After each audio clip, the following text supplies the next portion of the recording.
बिस्मिल्लाहिर्रहमानिर्रहीम, अस्सलाम वालेकुम, गुड मॉर्निंग। 24/9 में खुश आमदीद। मैं हूँ आपके साथ सीमल हाशमी। अस्सलाम वालेकुम और मैं हूँ अबूज़र मौसम। जैसे कि बहुत सी पॉलिटिकल एक्टिविटीज़ हो रही हैं, तो आज जो सबसे बड़ी पाकिस्तान में पॉलिटिकल एक्टिविटी ये है कि वज़ीर-ए-आज़म इमरान खान लाहौर आ रहे हैं और उम्मीद कर रहे हैं कि शायद कुछ, हम लोग ये उम्मीद कर रहे हैं कि क्योंकि वो खबरें ही आ रही हैं कि कुछ वज़रा की चेंजेस होने जा रही हैं पंजाब में। हो सकता है कुछ नए चेहरे जो हैं वो पंजाब काबीना में शामिल हो जाएं। इसके साथ साथ आपको ये भी बताएं कि वर्ल्ड इकनॉमिक फोरम ने वज़ीर-ए-आज़म पाकिस्तान की कामयाब पॉलिसियों का एतराफ़ कर लिया है और पाकिस्तान स्ट्रेटजी डे मनाने का ऐलान भी किया गया है और वज़ीर-ए-आज़म इसके मेहमान ख़ुसूसी होंगे और इस तकरीब से फिर वो खिताब भी करेंगे। वो पॉलिसियाँ कोरोना के हवाले से दुनिया भर में रिकगनाइज पहले भी की गई कि पाकिस्तान की जो स्ट्रेटजीज थी, जो लॉकडाउन की पॉलिसीज थी, उससे न सिर्फ कोरोना कंट्रोल हुआ था पहली वेव में, बल्कि केसेस का ग्राफ बहुत जल्दी डाउन हो गया था।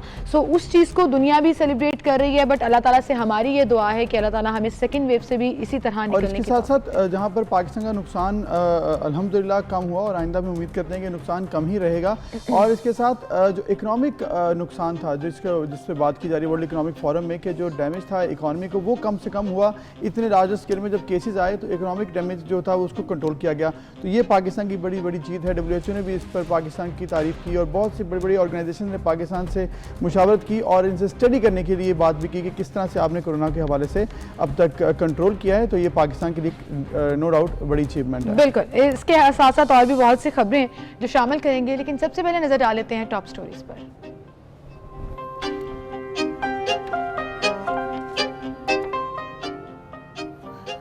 वर्ल्ड इकनॉमिक फोरम का वज़ीर-ए-आज़म इमरान खान की कामयाब पॉलिसियों का इतराफ़। 25 नवंबर को पाकिस्तान स्ट्रेटजी डे मनाने का ऐलान। वज़ीर-ए-आज़म तकरीब के मेहमान ख़ुसूसी होंगे।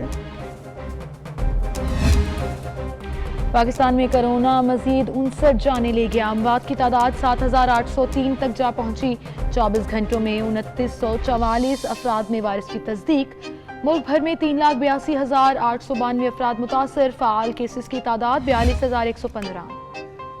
कोरोना के बढ़ते वार, मुल्क भर में इज्तिमात पर पाबंदी। इंडोर रेस्टोरेंट्स बंद करने का फैसला। खुली जगहों पर कायम रेस्टोरेंट, स्टॉल्स, ढाबों पर पाबंदी नहीं होगी। हुकूमत की उलमाए कराम से SOPs पर अमल दरामद की दरख्वास्त। असद उमर कहते हैं कोरोना की दूसरी लहर इंतहाई खतरनाक साबित हो सकती है। हालात बेहतर हुए तो 11 जनवरी से स्कूल खुलेंगे।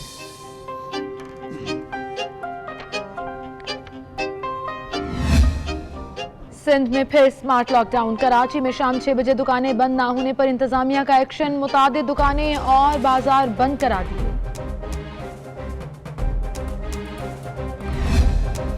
पाकिस्तान पीपल्स पार्टी के चेयरमैन बिलावल भुट्टो ज़रदारी के सियासी मशीर जमील अहमद सोमरू का कोरोना टेस्ट मुस्बत आ गया। बिलावल भुट्टो ने कोरोना टेस्ट करवा कर खुद को क्वारंटीन कर लिया। ज्यादती के मुजरिमों को इबरत का निशान बनाने का फैसला। विफाकी काबीना ने सख्त सजाओं पर मुश्तमिल सिफारिशात की मंजूरी दे दी। मुजरिमों को नामर्द बनाने का कानून भी लाने की मंजूरी। बाज वज़रा की मुजरिमों को सरेआम फांसी देने की तजवीज़। वज़ीर-ए-आज़म कहते हैं कानून साजी में ताख़िर नहीं करेंगे।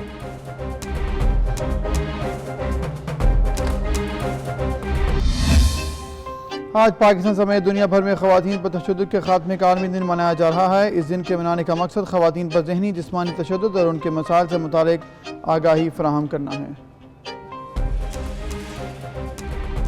और जैसे कि हमने बताया कि डिफेंस में आज उनकी नमाज जनाजा अदा कर दी जाएगी और लोगों की आमद का सिलसिला भी जारी है क्योंकि अफसोस भी किया जा रहा है। इस हवाले से आपको मज़ीद अपडेट्स भी देंगे।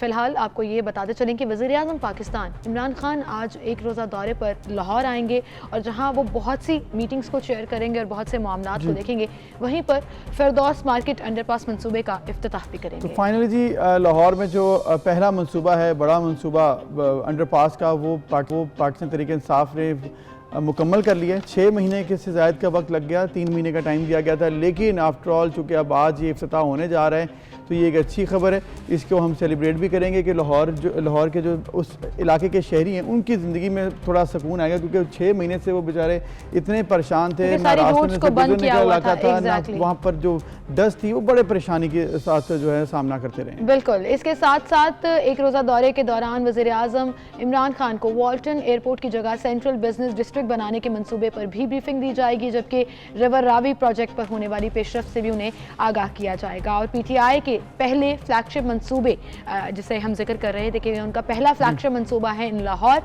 उसका वो हो सकता है दौरा भी करें, लेकिन अभी तक इसकी इतलात यही है कि वो ऐवान वज़ीर आला में ही होंगे और वहीं से फिर वो काबीना के मुख्तलिफ अरकान से मीटिंग भी करेंगे, सेहत के जारी मंसूबों और हेल्थ कार्ड के हवाले से इजलास की सदारत भी करेंगे।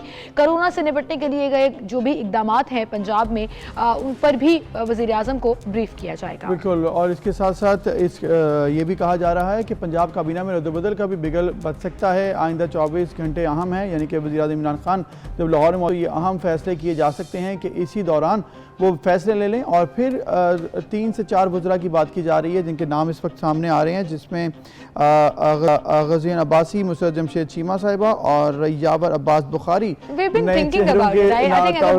चीमा शामिल हो जाती हैं, तो हम फोर्स ही कर रहे थे। हमने बल्कि काफी दिन पहले कहा था कि आप की जो हमने उनको ऑन एयर लाइव उनके सामने बोला था, बट मुसर्रत जमशेद चीमा जैसे तर्जुमान पंजाब हुकूमत वो अवेलेबल भी रही हैं, एक्सप्लेन भी करती रही हैं गवर्नमेंट के बैड और गुड डिसीजंस को, तो वो एक अच्छा एडिशन हो सकता है इन कैबिनेट। यावर अब्बास बुखारी जो हैं वो पब्लिक अकाउंट्स कमेटी 2 के चेयरमैन भी हैं, जबकि वज़ीर कानून से ऐसा लग रहा है कि जो वापस ली गई वजारतें हैं अब वो इन वज़रा को दी जाएंगी। मतलब एक ही शख्स के पास काफ़ी ज़्यादा वजारतें उसके मुतहम्मिल नहीं है। पंजाब हुकूमत कुछ रीथिंक कर रही है अपनी पॉलिसीज़ को, और ये कहा जा रहा है कि शायद हो सकता है वो वजारतें जो खाली पड़ी हैं उसमें इनको बिल्कुल। और इसके साथ साथ जिस तरह से एक्सपेक्टेशंस हैं कि आज चेंजेस होंगी और नए वज़रा भी सामने आएंगे, और फिर फयाज़ हुसैन चौहान साहब जिस तरह लास्ट टाइम चेंज हो गए थे, उनका एक पोर्टफोलियो चेंज करके दूसरा जेल का दे दिया गया, और शायद पोर्टफोलियोज भी चेंज हो सकते हैं। फिर इसके अलावा एक और चीज़ जो कि हमने देखी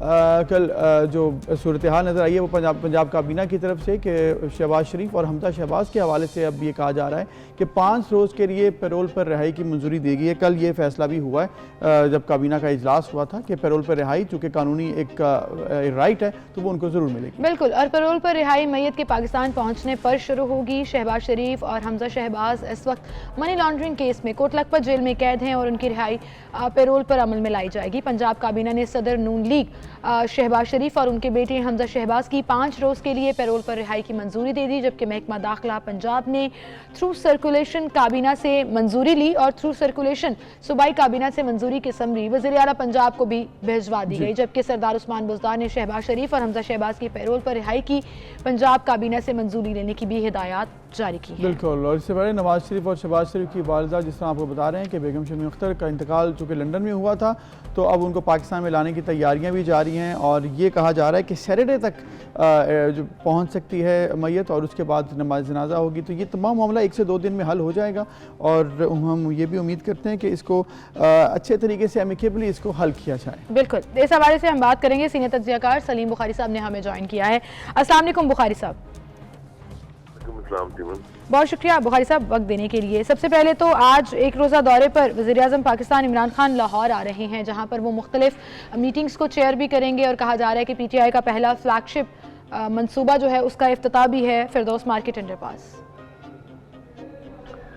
देखिए, गुजारिश ये है कि इमरान खान साहब के बार बार लाहौर आके और ये फैसले करने जो है पंजाब हुकूमत के बिहाफ पर, इससे ये तासुर जो है और भी स्ट्रांग होता जा रहा है कि ये प्रॉक्सी के ऊपर चीफ मिनिस्टर साहब हैं, और ये असल में सब पंजाब जो है इसको बनी गलत चलाया जा रहा है। छोटे से छोटे फैसले में इमरान खान साहब को खुद आना पड़ता है वहां से, और इसी तरीके से जो चेंजेस की बात हो रही है कि वो आए हैं और पंजाब हुकूमत में फिर कुछ चेंजेस होगी, इसका भी खुला खुला मतलब ये है कि पंजाब की टीम जो है वो परफॉर्म नहीं कर पा रही है। बुखारी साहब, कब चेंजेस नहीं हुई? जब जब वज़ीर आज़म आए हैं तब तब तब्दीली आई है पंजाब काबीना में।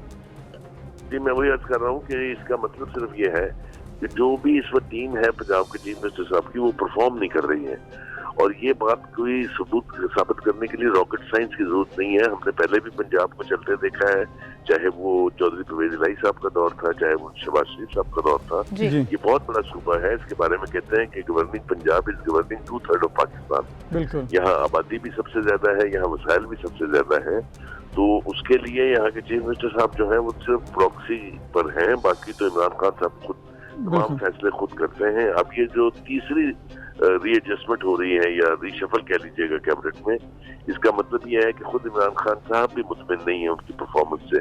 और अगर यही हाल रहता है तो मुझे समझ में नहीं आती कि पंजाब का बनेगा क्या, क्योंकि इसी तरफ आप नजर उठा के देख लीजिए, जो शहर लाहौर कह लीजिए या पंजाब के मुख्तलिफ शहरों में जो डेवलपमेंट की एक्टिविटी होती थी, जो एक हसल बसल होती थी, वो सारी गायब है। बेशक बुखारी साहब, आपने जिस तरह कह रहे हैं कि जिस तरह सिचुएशन है कि तमाम वो हसल बसल भी गायब हो गई और 2.5 साल से ज़्यादा का वक्त भी हो गया और चेंजेस भी आपने कहा कि इसी वजह से हो रही क्योंकि परफॉर्मेंस नहीं हो रही। पूल तो यही है 180 के लगभग जितने अरकान हैं पंजाब असम्बली में पाकिस्तान तहरीक इंसाफ के पास इत्तेहादियों के समेत, क्या सिचुएशन आपको नज़र आती है कि क्या इसी तरह मामला चलते रहेंगे, चेंजेस लेकर आगे, लोग तो वही हैं, उन्हीं से आपने काम चलाना है?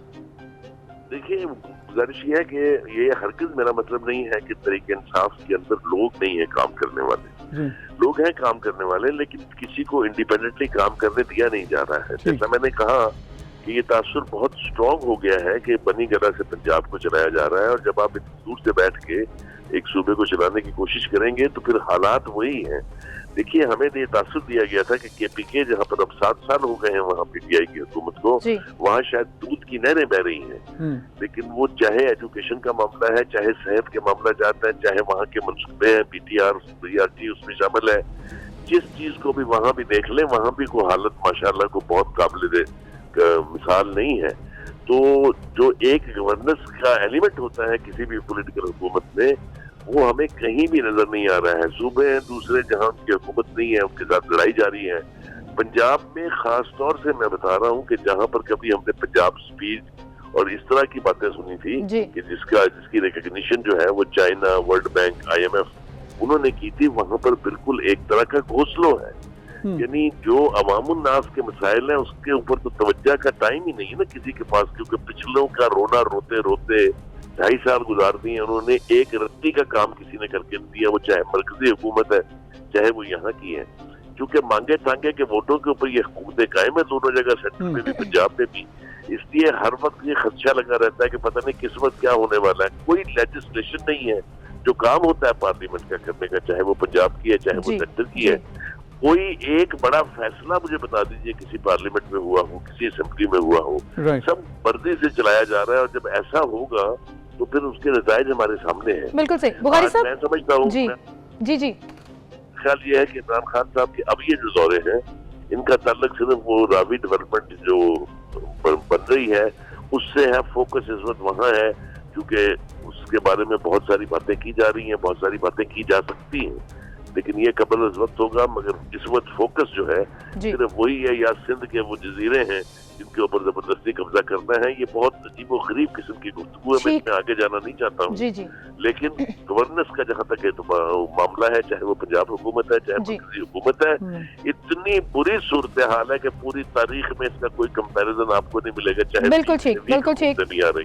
बुखारी साहब, बहुत शुक्रिया आपका, आप हमारे साथ मौजूद थे और आपने बिल्कुल ठीक कहा कि चाहे तब्दीलियां काबीना में अपनी टीम में लाएं, गवर्नेंस बेहतर करना होगी, महंगाई को कंट्रोल करना होगा, तभी सूरत हाल जो है वो बेहतर होगी। इससे पहले कि हम आगे बढ़ें, एक और मैं आपको न्यूज़ देना चाहूँगी, आपके साथ शेयर करना चाहूँगी। आज के दिन की मुनासबत से आज मेरे को एंकर की बर्थडे है और मैं उन्हें विश करना चाह रही हूँ on air. A very happy birthday to you Abuzar,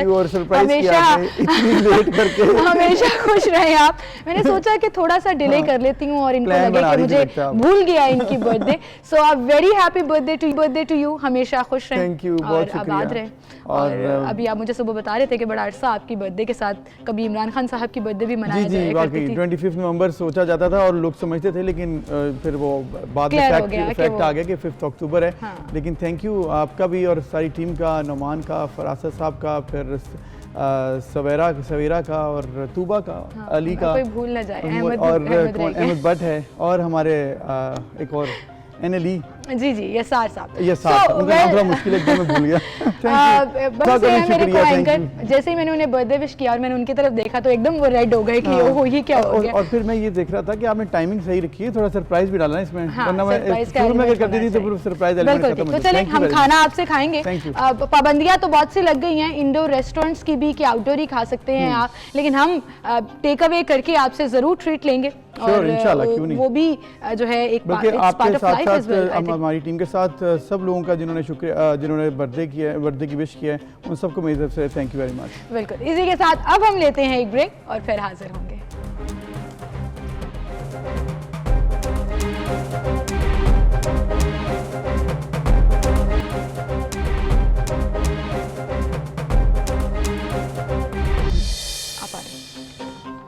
welcome back नाज़रीन। जिस तरह से वज़ीर-ए-आज़म इमरान खान आज दौरा लाहौर कर रहे हैं, उसके अलावा वर्ल्ड इकनॉमिक फोरम से वज़ीर-ए-आज़म ने खिताब भी करना है और उसकी वजह यह है कि पाकिस्तान की कामयाब पॉलिसियों का एतराफ़ किया है वर्ल्ड इकनॉमिक फोरम ने। 25 नवंबर को आज के दिन पाकिस्तान स्ट्रेटेजी मनाने का ऐलान भी कर दिया है और वज़ीर-ए-आज़म तकरीब के मेहमान ख़ुसूसी होंगे। कोरोना से बचाव की बेहतरीन हिकमत अमली के बायस पाकिस्तान सब पर सबकत लेके आया अल्हम्दुलिल्लाह, और कोरोना की वबा पर काबू पाकर सबसे कम मुआशी नुकसान उठाने वाला मुल्क बन गया। मैं यहाँ पर माशाल्लाह कहना चाहूँगी, we are still going through the second wave and we have no idea कि वो हमें किस तरफ लेकर जाएगी। ऑल्दो दुआ यही है कि पहली की ही पॉलिसीज़ और जो भी जिस तरह से भी मैनेज किया गया था, अगर उसी को फॉलो करते रहें तो इस दफ़ा भी हम will get over it. World economic forum की अगर बात करें तो 25 नवंबर का दिन पाकिस्तान के नाम और पाकिस्तान स्ट्रेटेजी डे जो मनाने का ऐलान किया है, उसमें वज़ीर आज़म जो है वो ख़ुसूसी तौर पर खिताब भी करेंगे वर्चुअली। ऑब्वियसली ये मीटिंग होगी, फिर दुनिया भर के बड़े सरमायाकार, सनतकार और बिजनेसमैन इस तकरीब में शरीक होंगे। बिल्कुल, और इसके साथ साथ इजहार ख्याल भी किया जाएगा, सेशंस भी होंगे और फिर दावत भी दी गई है। आज ये जो होने जा रहा है इस पर सिर्फ मेन फोकस कोरोना के हवाले से और इकॉनमी के साथ जो इसको लिंक किया जा रहा है वही इसकी वजह है। और चूँकि हम जिक्र कर रहे हैं कोरोना का, तो कोरोना की वजह से जहाँ पर पाकिस्तान ने बड़ी कोशिश की और मईशत बचाने की भरपूर कोशिश की है पाकिस्तान ने, वहीं पर चूँकि एक दफ़ा फिर से सेकंड वेव आ चुकी है और सेकंड वेव की वजह से ये मामला है कि इस वक्त हमें थोड़ा सा SOPs की खिलाफ वर्जी भी देखने में, जिसकी वजह से केसेस दोबारा से बढ़े और फिर स्मार्ट लॉकडाउन की तरफ एक दफ़ा फिर हमें जाना पड़ रहा है। बिल्कुल, और आपको बताते चलें कि गुज़िश्ता 24 घंटों की जो रिपोर्ट सामने आई है उसमें 3009 नए केसेस रिपोर्ट हुए हैं। 3000 का एक और स्लैब जो है वो ओवर हो गया गुज़श्ता 24 घंटों के दौरान और मजीद 59 अफराद जान की बाजी हार गए, जबकि मुल्क भर में कोरोना से मुतासर अफराद की टोटल तादाद अब 3,82,892 हो चुकी है। और ये सूरत हाल है पूरे मुल्क में, जहाँ पर स्मार्ट से माइक्रो स्मार्ट लॉकडाउन, फिर उसके बाद अब उसको भी एक्सपैंड किया जा रहा है। मुख्तलिफ जगहों पर दुकानों की टाइम्स जो हैं वो लिमिटेड हैं। सिंध में खासतौर पर अगर हम जिक्र करें सुबह 6 से शाम 6 बजे तक, कल बल्कि इसके बाद क्रैकडाउन भी किया गया, बहुत सी दुकानों को बंद कर दिया गया। पंजाब में अलबत्ता कारोबारी टाइमिंग्स जो हैं वो अभी डिसाइड नहीं हुई हैं, लेकिन रेस्टोरेंट्स जो हैं उसमें इंडोर डाइनिंग अब बंद कर दी गई है। और इसके साथ साथ जहाँ पर ये एक्सपेक्ट भी किया जा रहा है कि अगर इसी तरह से केसेस बढ़ते गए तो शायद पंजाब में भी यही फैसले लेने पड़े स्मार्ट लॉकडाउन के। स्मार्ट लॉकडाउन और माइक्रो स्मार्ट लॉकडाउन तो ऑलरेडी बहुत से इलाकों में और शहरों में ऑलरेडी हो रहा है। 15 शहरों में हमने ये देखा है कि एक बार फिर तेज़ी से वबा फैल रही है, जिसमें हमने कल भी जिक्र किया था कि हैदराबाद नंबर 1 पे है, सबसे ज़्यादा रेशो वहाँ पर रिपोर्ट हो रही है रिपीटेडली। फिर बाकी शहर भी हैं और पंजाब के शहर भी इसमें 10 शहर शामिल हैं। तो हम उम्मीद करते हैं कि लोग अभी भी इस चीज़ को समझ जाएंगे कि SOPs की अगर खिलाफ वर्जी वो नहीं करते, इसको फॉलो करते हैं तो यहीं पर बात रुक भी सकती है। बिल्कुल, अब अगर हम जिक्र करें कारोबारी मराकज़ का तो जाहिर है ताजिर बरादरी कुछ ज़्यादा खुश नहीं है मार्केट्स के टाइमिंग्स को लिमिटेड करने के, और हफ्ता और इतवार को सिर्फ ज़रूरी कारोबार की इजाज़त होगी। ये जो डिसीजन है इससे कल बहुत से मार्केट्स जो हैं वो नाराज़ भी नज़र आईं और उन्होंने मुसलसल दुकानें खुली भी रखी। फिर जब ऑपरेशन किया गया जिसमें कमिश्नर कराची जो हैं वो खुद देख रहे थे मुख्तलिफ चीज़ों को, उन्होंने बहुत सी दुकानों को सील भी किया खिलाफ वर्जी के ऊपर, बहुत सी मार्केट्स को बंद भी करा दिया गया, लाइट्स ऑफ करा दी गई। रेस्टोरेंट्स के अंदर खाने पीने की पर आयत पाबंदी जो है उसको भी मेक श्योर किया गया कि बिल्कुल ख़त्म हो। जिनके पास आउटडोर सर्विसेज हैं, रेस्टोरेंट सिर्फ वो चल सकेंगे या फिर टेक अवे की सर्विस वो चला सकते हैं। और कराची इंतज़ामिया जो है वो हरकत में आई हुई है। इस पर हम बात करेंगे कि ताजिर बरादरी का क्या कहना है, इस हवाले से क्या तहफ़्फ़ुज़ात हैं। शर्जील गोपलानी साहब हमारे साथ मौजूद हैं, प्रेसिडेंट ऑल सिटी ताजिर इत्तेहाद एसोसिएशन कराची। अस्सलाम वालेकुम शर्जील साहब। वालेकुम सलाम। शर्जील साहब बहुत शुक्रिया वक्त देने के लिए। फैसला तो कल हो चुका, अब 6 बजे से सुबह 6 से शाम 6 बजे तक दुकानें बंद हैं। फिर शादी हॉल्स के हवाले से फैसला हो गया है, रेस्टोरेंट्स के हवाले से फैसला हो गया है। कैसे देखते हैं ताजिर बरादरी, कितने तैयार हैं आप इसको तस्लीम करने के लिए और फिर फॉलो करने के लिए? मैं आपको तस्दीक करता चलूँ, फैसला नहीं हुआ, नौकरशाही का एहकाम आ गया, हम पे लागू कर दिया गया। इसको मैं इसकी तस्दीक करता चलूँ कि ये नौकरशाही का एक हुक्म है। बेसिकली हुकूमत का ऐलान है या फैसला है, हो तो गया ना? इसको हम जी बिल्कुल हो गया, लेकिन हम इसको मुस्तरद करते हैं। ठीक है, कल हमारे पे जुर्माने भी लगाए गए और हमारी दुकानों को सील भी किया गया है। आप एक चीज़ ये बताएं कि पिछले 82 साल 80 साल के अंदर पाकिस्तान में 6 बजे कौन सी मार्केटें खुली हैं? सुबह 6:30 बजे इस वक्त फजर की जमात होती है और 6 बजे मार्केटें खोलने का एक नोटिफिकेशन जारी करना ये ग्राउंड रियलिटी नहीं है। और एक चीज़ अगर आप बात करते हैं कि भाई कोरोना फैल रहा है और कोरोना का मसला ये है कि ये आपका जो टेम्परेचर के ऊपर बात होती है कि भाई वेदर आपका जो है जितना कोल्ड होगा इतना टेम्परेचर अपना कोरोना का फैलने का इम्कान ज़्यादा बढ़ता जा रहा है, जो ये माहिरीन कह रहे हैं। तो सुबह 6 से लेकर 10 बजे तक मैं सिर्फ 4 घंटे की बात करता हूँ और शाम में 6 से 10 टेम्परेचर का कितना फ़र्क आना है? वेदर का टेम्परेचर क्या होगा? आप ये देखें कि जो सुबह का टेम्परेचर है वही शाम का टेम्परेचर होगा। हम सिर्फ ये रिक्वेस्ट कर रहे हैं कि पहली बात ये कि नोटिफिकेशन जारी करने से पहले कम से कम कुछ ताजरों से या किसी ताजर रहनुमाओं से या किसी से भी मुशावरत कर ली जाती और इसके टाइमिंग्स को आप 12 घंटे की जगह 10 घंटे भी हमें काम करने के दे देंगे, हमें कोई मसला नहीं है। हम चाहते हैं कि मैशियत भी चलती रहे, लोगों का रोज़गार भी चलता रहे और हम सब कोरोना से भी बच जाएं। लेकिन हुकूमत चाहती है कि वो कोरोना से नहीं बचाए, वो लोगों को अगर कोरोना से नहीं मर रहे हो तो माशी मामलात में उनको डुबो दे और उससे इनकी मौतें होना शुरू हो जाए। आप देखें कि गरीब आदमी के लिए इन्होंने क्या पैकेज दिया पिछले साल। लास्ट ईयर जब कोरोना आया था, ताजिरों की इन्होंने क्या मदद की, हमारे गरीब मजदूरों की क्या मदद की? कोई किसी किस्म की इनकी तरफ से हमें सपोर्ट नहीं है। सारे मामला, चाहे स्कूल के बच्चों की फ़ीस हो, चाहे यूटिलिटी बिल्स हो, चाहे दुकानों के किराए हों, चाहे हमारे स्टाफ की सैलरीज हो, ये तो हमने ही मेहनत करके अपने कारोबार करके प्रोवाइड करनी है। 2 महीने अगर हम बंद रहेंगे तो 2 महीने का खर्चा हम कहाँ से पूरा करेंगे? आप भी समझते हैं कि कोरोना के वार अब तेज होते जा रहे हैं। आज ही अगर 24 घंटों की बात करें तो 3000 प्लस केसेस रिपोर्ट हो गए। पहली वेव में हमने मैक्सिमम 7000 के अराउंड केसेस देखे थे और सूरत हाल आपके सामने थी। मुकम्मल लॉकडाउन था, मुकम्मल दुकानें बंद थी। अगर हुकूमत टाइम लिमिटेड कर रही है तो क्या आप नहीं समझते कि ये उससे बेहतर है कि मुकम्मल लॉकडाउन की तरफ जाया जाए?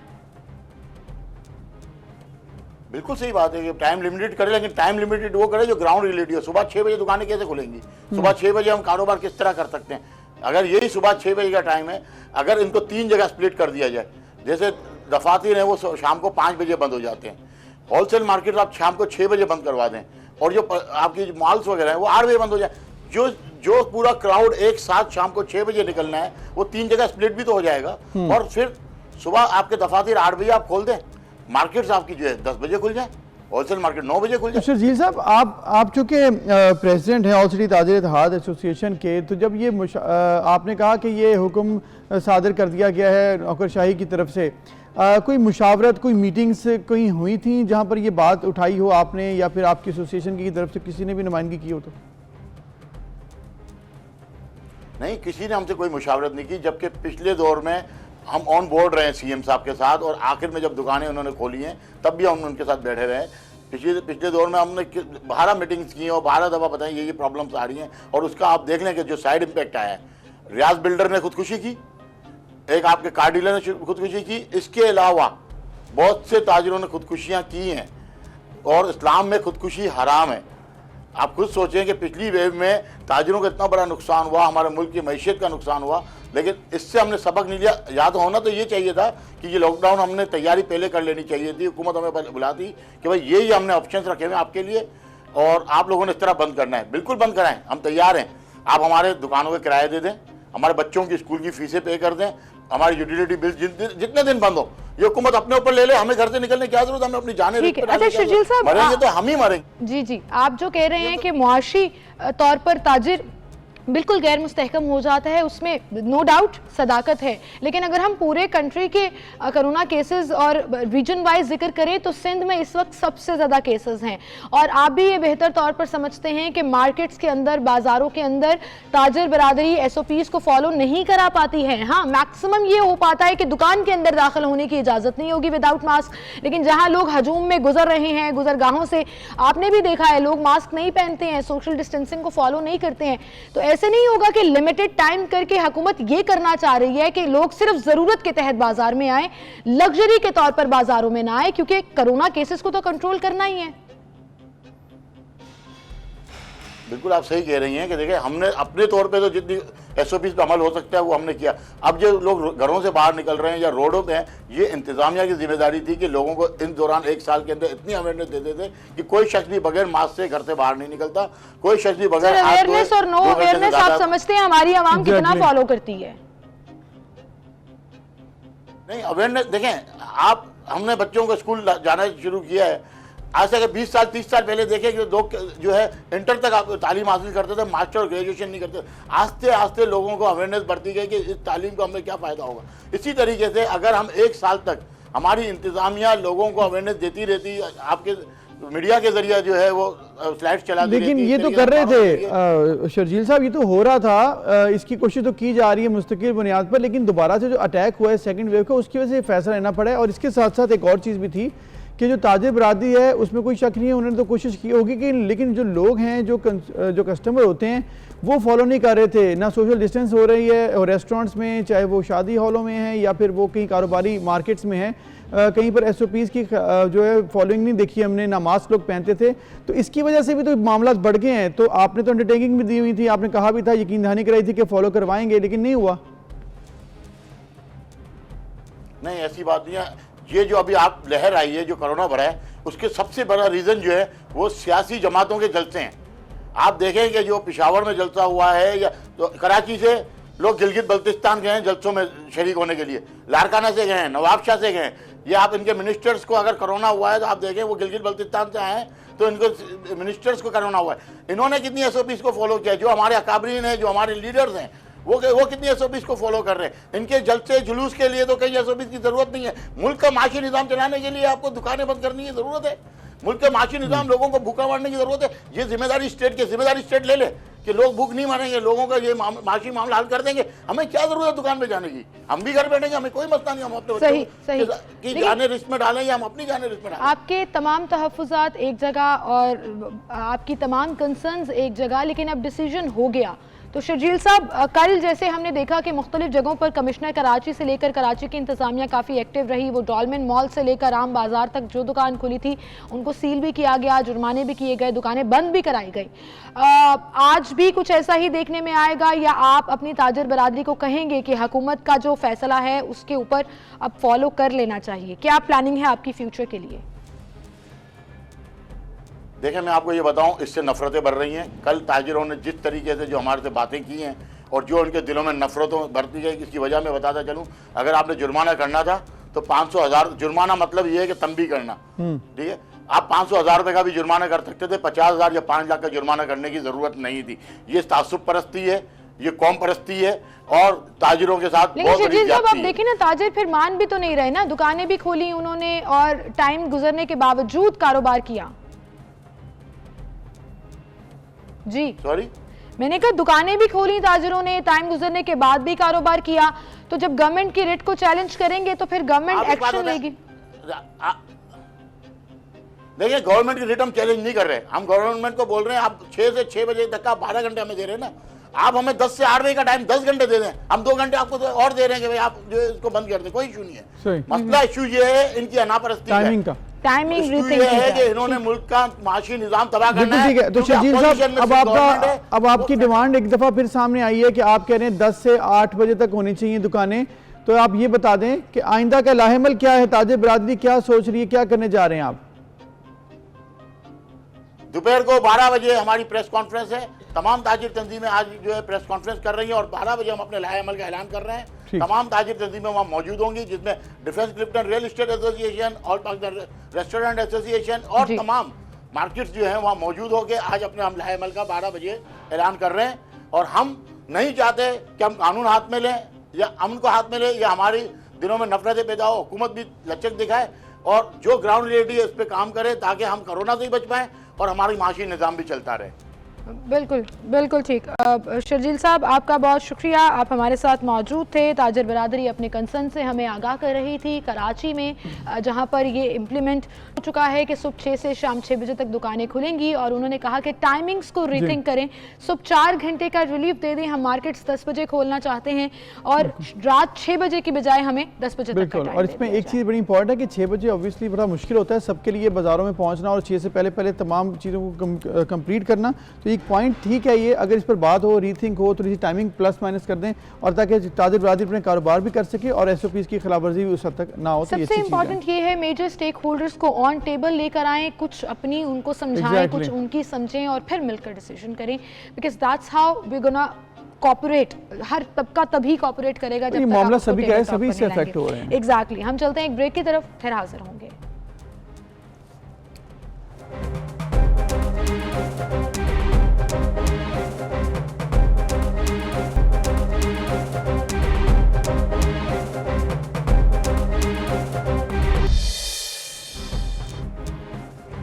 Welcome back. एक बार फिर से आपको खुशामदीद कहेंगे। जहां पर कराची और सिंध के हवाले से हम डिसीजंस डिस्कस कर रहे थे, वहीं पर पंजाब में भी कुछ डिसीजंस हुए हैं। मार्केट्स की टाइमिंग्स अभी तक लिमिटेड नहीं की हैं, ऑल्दो रेस्टोरेंट्स के हवाले से या शादी हॉल्स के हवाले से डिसीजन आ चुका है कि इंडोर शादियां नहीं होंगी, ओपन एयर शादियां होंगी, इवन मार्केट्स में भी शादियां अलाउड नहीं होगी। और अब ये कहा जा रहा है कि 200 से ज़्यादा गैदरिंग नहीं। और इसके साथ साथ ये भी आइंदा आने वाले दिनों में एक्सपेक्ट किया जा रहा है कि शायद टाइमिंग जिस तरह से सिंध में की जा रही है उसी तरह पंजाब में भी इंप्लीमेंट हो। सिंध में तो 9 बजे के करीब उन्होंने कहा कि और फिर तमाम ताजे बरादरी के हवाले से भी अब ये बात की जा रही है कि उनको भी ये कहा जाएगा ऑन बोर्ड लिया जा रहा है या नहीं लिया जा रहा है, क्योंकि कराची में तो शर्जील साहब ने कहा कि हमें नहीं लिया गया ऑन बोर्ड। ख्वाजा शाहिद रज़ाक सिक्का साहब मौजूद हैं हमारे साथ, सदर अंजुमन ताजरान सिटी रजिस्टर और सरपरस्त आला तंजीम फैसलाबाद ताजरान पाकिस्तान। अस्सलाम वालेकुम सर। ख्वाजा साहब अस्सलाम वालेकुम, आप तक आवाज़ आ रही है?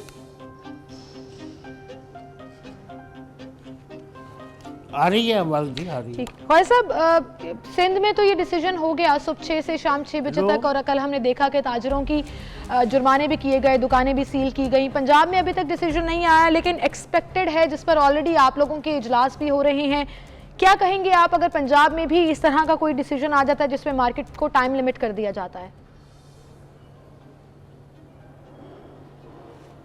देखिए जी, ये अब जो एक वबा है हमारे गुनाहों की वजह से अल्लाह ताला ने हम पर मुसल्लत की है, तो इसका लोग कहते हैं इससे लड़ना है, मैं कहता हूँ कि इससे हमें दुआ अल्लाह से करनी चाहिए। इस बीमारी से हम लड़ नहीं सकते।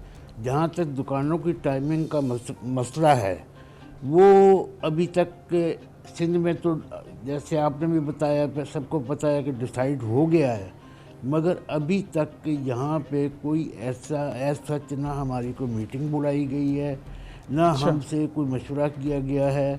देखें, पहली दफ़ा जब लॉकडाउन हुआ है इन्होंने जब तरफा कर दिया, उसमें आके मुल्क की इकॉनमी का क्या हाल हो गया, गरीब का क्या हाल हो गया। इन्हें कोई ऐसा लाहे अमल बनाना चाहिए कि जिस तरह यूरोपीय ममालिक में काम भी हो रहा है और इसके साथ जो बीमार हो रहे हैं या दुनिया से जा रहे हैं वो भी सिलसिला चल रहा है। देखिए कि अल्लाह ताला की तरफ से जिसका जो टाइम मुतय्यन है वो उसने उस टाइम पे जाना है, वो किसी हालत में भी जाए। वो ख्वाजा साहब, आपने जैसे कहा है कि लोगों को SOPs की फॉलो करवाते हुए उनसे आप कारोबार भी करवाएं और मामला ज़िंदगी चलते रहें, लेकिन मामला ये चाहती तो गवर्नमेंट यही थी, लेकिन फॉलो हुआ नहीं। लोग मास्क नहीं पहन रहे, लोग SOPs की खिलाफ वर्जी कर रहे हैं, लोग बाज़ारों में हमने देखा, दुकानों में देखा, शादी हॉलों में देखा, रेस्टोरेंट में देखा, कहीं पर एग्जैक्टली कहीं पर SOP की जो है वो फॉलोइंग नहीं देखने में आई। इसीलिए ये एक्सट्रीम डिसीजन लेने पड़ रहे हैं। तो आपको नहीं लगता कि ताजे बरादरी की तरफ से भी थोड़ी सी कॉपरेशन उस तरह से नहीं थी और लोगों को SOPs की खिलाफ वर्जी देखने में आई इसी वजह से?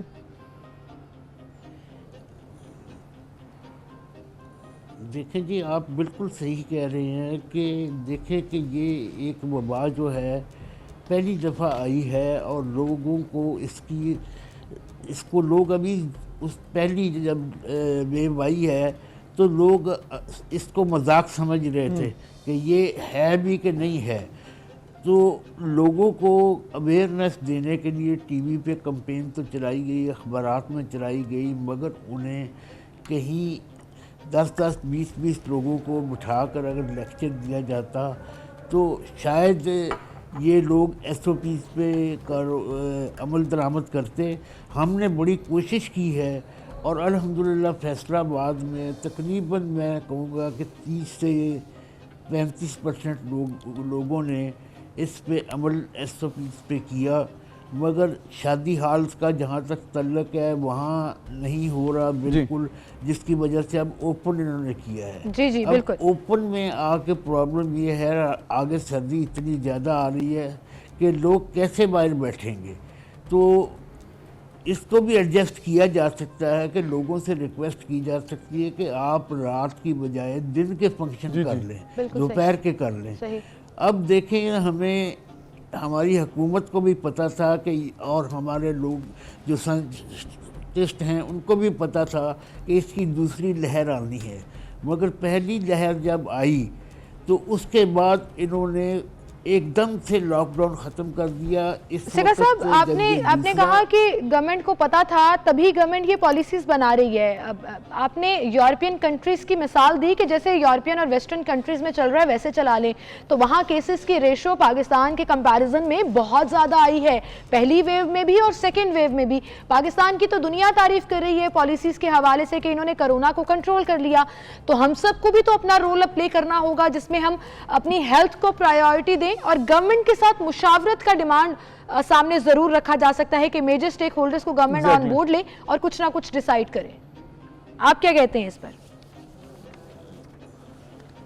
देखें जी, गवर्नमेंट ने किसी स्टेक होल्डर को ना पहले ना अब डिसाइड किया, अब कंसल्ट किया है, बल्कि सिर्फ आप ये देख रहे हैं कि ईद से चंद दिन पहले जो इन्होंने लॉकडाउन किया था उस पे अगर हमारे ताजर पुरअमन एहतजाज कर रहे थे तो पुलिस ने उन पर तशद्दुद किया, पर्चे काटे, और अभी तक वो जो पर्चे हैं वो वेव नहीं हुए, इसी तरह उनकी तारीखें पड़ रही हैं।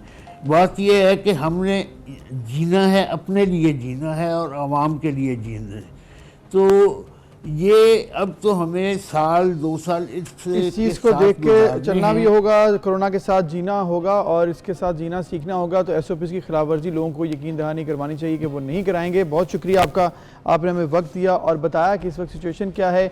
कुछ आपने ये भी बात की कि ये ज़रूरी भी है, एसओपीज़ की खिलाफवर्जी नहीं थी इसलिए ये होना पड़ा और इस तरह एक्सट्रीम मेजर्स लेने पड़े, लेकिन at the same time on board लेना ताजर बरादरी को बड़ा ज़रूरी है। कोई दो राय नहीं है कि उनके साथ मशवरा करें टाइमिंग्स के हवाले से और इसके साथ एसओपीज़ के हवाले से। मेजर स्टेक होल्डर्स को आप ऑन बोर्ड लेकर आए तो सिचुएशन क्लियर हो जाती है। ऐसे ही बहुत सी सिचुएशंस क्लियर करना बहुत ज़्यादा ज़रूरी होता है। कल सोशल मीडिया पर एक खबर बहुत तेज़ी से सर्कुलेट की और फिर ट्विटर पर वो टॉप ट्रेंड भी रही, और वो खबर थी हमारे 2 सेलिब्रिटीज़ के हवाले से जो 3 साल पहले रिश्ता अज़दवाज में बंधे और बड़ी धूमधाम से उनकी शादी हुई, बहुत खुशी से सेलिब्रेट भी की गई and they become the cutest couple in the industry. But कल से ये खबर आ रही है, फरहान सईद और उर्वा हुसैन की हम बात कर रहे हैं कि वो सेपरेट हो गए हैं एलिजिडली, क्योंकि अभी तक दोनों सेलिब्रिटीज की तरफ से कुछ भी क्लियर नहीं किया। बिल्कुल कुछ डिनायल नहीं आया है, इस बात को डिनाई नहीं किया गया। सोशल मीडिया पर कल ही से जब ये बात शुरू हुई कि फरहान सईद और उर्वा हुसैन के दरमियान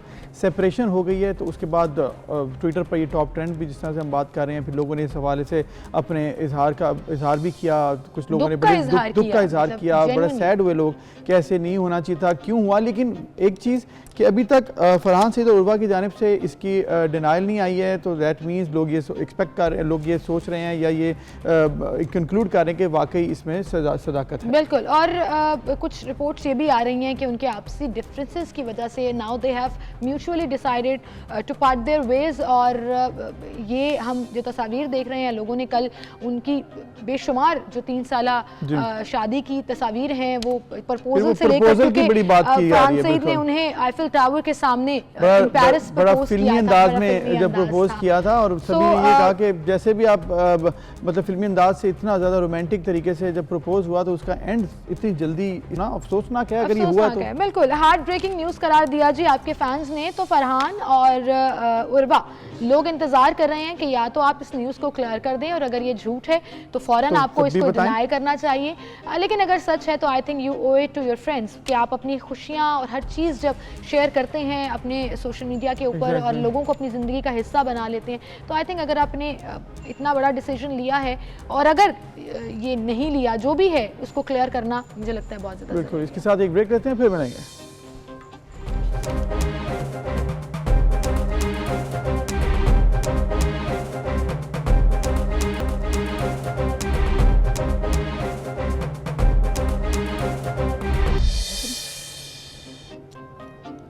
वेलकम बैक नाज़रीन। पाकिस्तान की क्रिकेट टीम इस वक्त न्यूजीलैंड के दौरे के लिए पाकिस्तान से रवाना हो चुकी है और आइसोलेशन और बायो बबल के इस दौर में जब पाकिस्तान की टीम सोलो फ्लाइट कर रही थी, अकेले फ्लाइट करना ना लोग हैं, लेकिन फिर भी इसमें कुछ ना कुछ हमने कलर्स देखे हैं, फन एलिमेंट ऐड किया और पहली बार इमामुल हक ने एक वीलॉग बनाने की कोशिश की फ्रॉम इनसाइड द प्लेन कि कौन प्लेन में पूरी फ्लाइट के दौरान क्या कर रहा है। तो let's have a look on that video. बहुत सी जब इनोवेशंस होती हैं, डेवलपमेंट्स होती हैं तो हम उसको अप्रिशिएट करते हैं। ऐसा ही एक स्टेप जो पंजाब के ज़िला झंग ने लिया है जिसको हम बहुत ज़्यादा अप्रिशिएट करते हैं। बिल्कुल, और ये स्टेप है जी कि आईजी पंजाब इनाम गनी की हिदायत पर आरपीओ राजा रिफ़त मुख्तार साहब और इसके बाद डीपीओ सरफराज खान विर्क साहब की इनिशिएटिव और इसको फॉलो करवाया, इस पर इम्प्लीमेंट करवाया। और वो ये मामला ये है कि एक स्क्वाड बनाया वुमेन प्रोटेक्शन का, ज़्यादती के वाक़यात की रोकथाम और ख़वातीन के तहफ़्फ़ुज़ के लिए पुलिस का पहला वुमेन स्क्वाड तैयार किया गया है जो कि ख़वातीन को तहफ़्फ़ुज़ फराहम करेगा। बिल्कुल, झंग में ये इनिशिएटिव लिया गया, बहुत ज़बरदस्त 2 महीने की खसूसी ट्रेनिंग हुई। उसके बाद पुलिस स्क्वाड का ये हिस्सा है जो सिर्फ शहर तक ही महदूद रहेगा। मोटरसाइकिल पर सवार दौड़ाकर अपने हदफ तक पहुंचना ही नहीं बल्कि दूर से ही हदफ पर वार करना भी जानती हैं और ये ख़वातीन किसी से कम नहीं है। इस पर हम बात करेंगे। हमारे साथ मौजूद हैं शिंगरफ जो कि इस वक्त इंचार्ज है वुमेन सेफ्टी स्क्वाड की, उन्हें हम खुशामदीद कहेंगे। अस्सलाम वालेकुम। वालेकुम अस्सलाम। थैंक यू सो मच शिंगरफ साहिबा ज्वाइन इन करने के लिए। अपनी नौयत का ये एक बहुत ही डिफरेंट और बहुत ही ज़बरदस्त स्क्वाड है जो 2 माह की ट्रेनिंग के बाद इस पुलिस फोर्स का अब हिस्सा बन गया है। बताइएगा क्या क्या चीज़ें आपकी डोमेन में आती हैं, क्या क्या चीज़ें आपकी ट्रेनिंग का हिस्सा रही? जी, ट्रेनिंग में तो हमें बाइक राइडिंग के बारे में बताया गया है, उसके अलावा साथ में वेपन यूजेज, वेपन हैंडलिंग के बारे में बताया गया है। और हमारी डोमेन में ये चीज़ें आती हैं लाइक हमें पेट्रोलिंग करना है मोस्ट क्राउडेड एरियाज़, जो फीमेल क्राउडेड एरियाज़ होते हैं जैसे मार्केट्स हैं, मॉल्स हैं, स्कूल्स, कॉलेजेस, एकेडमीज़, इनके बाहर हम पेट्रोलिंग करेंगे। इसके अलावा अगर हमें डोमेस्टिक वायलेंस के केसेस आते हैं, सास बहू के झगड़े हैं, घर की कोई लड़ाइयाँ हैं, हस्बैंड मारपीट कर रहा है बेगम के साथ, तो अगर वो भी हमें अप्रोच करते हैं, हम एज अ फर्स्ट रिस्पॉन्डर वहाँ जाएंगे, उनके हेल्प आउट करेंगे। और इसके अलावा ऑफिस प्लेस पे अगर किसी विमेन को हरासमेंट का वो शिकार होती है तो वहाँ पे जाएंगे, उनकी हेल्प आउट करेंगे। और जो सबसे इम्पॉर्टेंट है हमारा वो ये है कि जो ड्रग पेडलर्स हैं, as you all know, females बहुत ज़्यादा इन्वॉल्व हो रही हैं इसमें। और जैसे कि पहले मेल पुलिस जो है वो उनकी सर्च नहीं कर सकती, अब जब हम रोड्स पे होंगे तो हम उनकी सर्च करेंगे प्रॉपर और ये क्रैकडाउन होगा उनके against. It would be very helpful. Shingraf साहबा, ये बताएं कि जिस तरह आप बता रही हैं कि एक बड़ा ज़बरदस्त स्क्वाड तरतीब दे दिया गया है और इसमें ऑब्वियसली इनिशिएटिव तो आपके आला अफसरान का था, लेकिन इसको इम्प्लीमेंट तो आपके जो स्टाफ ने करना है। ये बताएं कि तरीकाकार क्या होगा? सिर्फ जो नज़र आएगा उसी पर जाना है या फिर कोई कॉल या फिर कहीं एप्लीकेशन का इस्तेमाल भी किया जा रहा है ताकि आपको इन्फॉर्म करें और वहाँ पर आप पहुँच जाएँ? जी, आपने देखा है कि एक वुमेन सेफ्टी ऐप बनाई है आईजी साहब और जो गवर्नमेंट ऑफ पंजाब का इनिशिएटिव है, उसमें अगर कोई अलर्ट जनरेट होता है 15 की कॉल पे हम रिस्पॉन्ड करेंगे। और जब हम पेट्रोलिंग कर रहे होंगे, अगर वहाँ पे भी हम कुछ ऐसा देखते हैं, फीमेल्स हमें कंप्लेन करती हैं, तो हम वहाँ पे भी रिस्पॉन्ड करेंगे। और इसके अलावा कोई डायरेक्ट 15 पे कॉल आती है तो उस पर भी जाएंगे। और इवन रेड्स तक में हम इन्वॉल्व होंगे, रेड्स भी करेंगे। बिल्कुल सही, और रेट्स तक में आप इन्वॉल्व होंगे। विमेन एम्पावरमेंट की एक और बड़ी मिसाल है जहां पर हम ये मैसेज एक स्ट्रॉन्ग देना चाहते हैं कि ख़वातीन किसी तौर कमज़ोर नहीं हैं और ऐसे केसेस में अगर ख़वातीन निपटेंगी इन तमाम सिचुएशन से तो ज़्यादा क्लियर हो जाएगा। तो शिंगरफ साहिबा, ये बताइएगा कि खुदा ना खास्ता जैसे हम देख रहे हैं कि दिन ब दिन ज़्यादती के जो रेप केसेस जो हैं वो बढ़ रही हैं, रिपोर्ट हो रही हैं, क्या ऐसे में फर्स्ट रिस्पॉन्डर्स में आपके स्क्वाड की टीम को भी शामिल किया जाएगा ताकि विक्टिम्स के साथ या फीमेल कांटेक्ट होगा या वो इन्वेस्टिगेट करेगी, इस तरह की चीज़ें भी कुछ हिस्सा बनाई गई हैं स्क्वाड का? जी, फर्स्ट रिस्पॉन्डर हम ही होंगे, हमारा स्क्वाड जाएगा और साथ में जहाँ पे हमें मेल असिस्टेंस चाहिए होगी वो भी हमारे बैक एंड पे होगी। तो ये कंबाइंड एक्शन होगा। कंबाइंड एक्शन, बेहतरीन। इसमें तो कोई इन्वेस्टिगेशन में भी हम लोग इन्वॉल्व होंगे।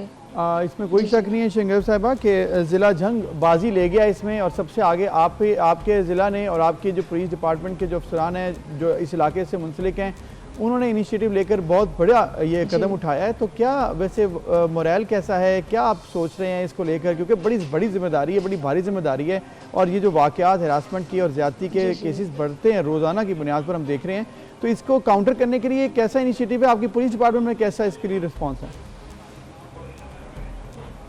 जी हमारा मोराल बहुत अप है। ज़ाहिर सी बात है, हमारा मोराल अप होगा तो विमेन जो जंग की ख़वातीन हैं उनका मोराल भी अप कर सकेंगे, और बहुत पॉजिटिव रिस्पांस मिल रहा है, और इसको बहुत पॉजिटिवली देखा जा रहा है इस इनिशिएटिव को। बिल्कुल। अच्छा, फ्यूचर प्लान्स अब क्या हैं? चूँकि आप one of its kind squad की इंचार्ज भी हैं, अब जाहिर है एक जगह पर जब अच्छा इनिशिएटिव लिया जाता है तो बाकी अजला भी और बाकी जगहों पर भी कहा जाता है कि फिर इस मॉडल को रेप्लिकेट करें।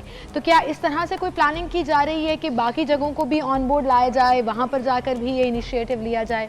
कुछ ऐसी फ्यूचर प्लानिंग नज़र आ रही है? इंशाल्लाह जंग ने ये लीड लिए है, और बाकी सारे एरियाज़ भी हमारे आइडिया को परस्यू करेंगे, और इसके अकॉर्डिंग इंशाल्लाह वो भी इनिशिएटिव लेंगे। वेरी नाइस जी, बड़ा ज़बरदस्त ये इकदाम, and we really appreciate our police, और ख़ास तौर पर फीमेल होने की वजह से एक छोटे जिसे कहते हैं ना कि छोटे से इनिशिएटिव ने देखें कितना बड़ा इम्पैक्ट डाला कि दुनिया में, पाकिस्तान भर में अब इसको इंशाल्लाह रैप किया जाएगा और फॉलो भी किया जाएगा। और जंग से शुरू करना one of its kind example था कि किसी बड़े शहर से शुरू नहीं किया गया, और फिर उसको अब जब आप देखेंगे सड़कों पर भागती दौड़ती खवातीन, तो वो एम्पावरमेंट की मिसाल। वेरी नाइस जी शेंगेव साहिबा, आपका शुक्रिया, और इसके साथ आपको wish you best of luck कि आप इसको जिस तरह से आप लीड कर रही हैं इस तमाम प्रोजेक्ट को, बड़े अच्छे तरीके से इसको इम्प्लीमेंट भी किया जाएगा, और जो शहरी हैं उन तक ये बात अवेयरनेस पहुंचाई जाएगी कि वो इसका इस्तेमाल कर सकें, और किसी भी हंगामी सूरत हाल में, इमरजेंसी में पुलिस की मदद के लिए वो उनको पहुंचना चाहिए, और पुलिस इंशाल्लाह वो भी पहुंचेगी वहाँ। बिल्कुल सर। इसी के साथ हम एक ब्रेक ले लेते हैं जी, ब्रेक के बाद दोबारा हाजिर होंगे।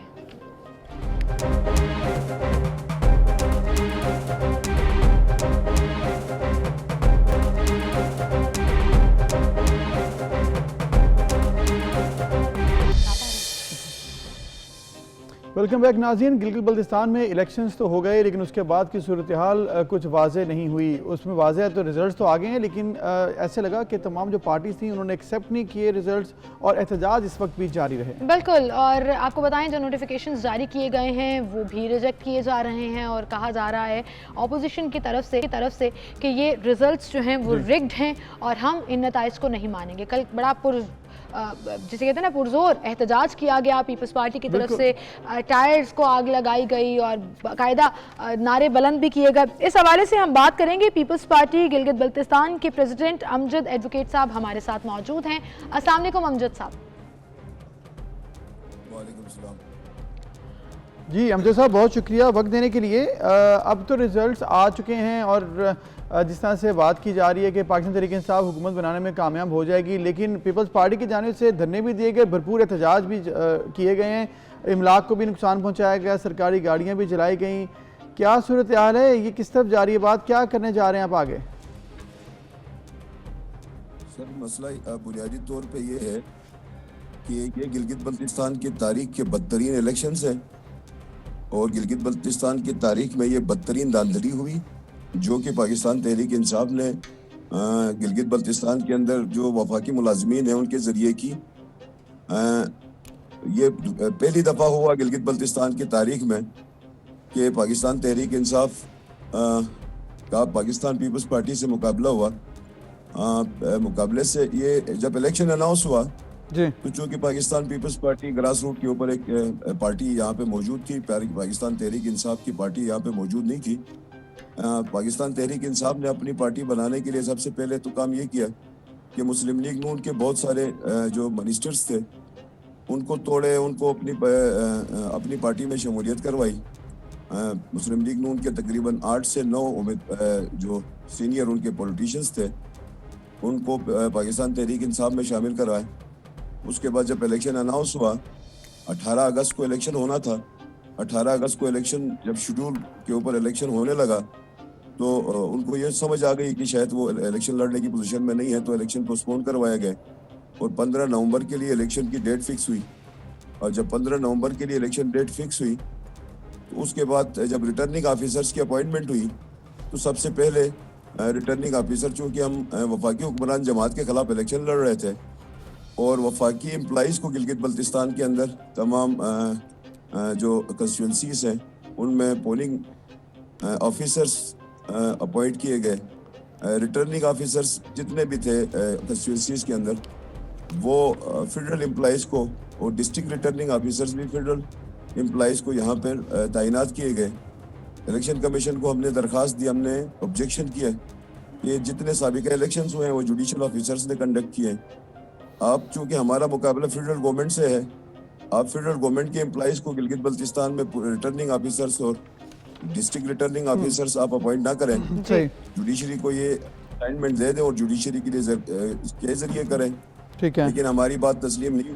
लेकिन अमजद साहब अब तो हो गया, इलेक्शन डे भी गुजर गया, इलेक्शन भी हो गए, वोट काउंटिंग भी हो गए और पाकिस्तान तहरीक इंसाफ ने जितनी सीटें जीतनी थी वो जीत भी ली, जितनी पीपल्स पार्टी ने जीतनी थी वो जीत ली। अब ये जो प्रोटेस्ट किया जा रहा है इसमें आपका मेन मुतालिबा क्या है? कि आप लोग रीकाउंटिंग का मुतालिबा कर रहे हैं या क्या स्टेप्स लिए जा रहे हैं? इस प्रोटेस्ट में मुतालिबात क्या हैं आपके?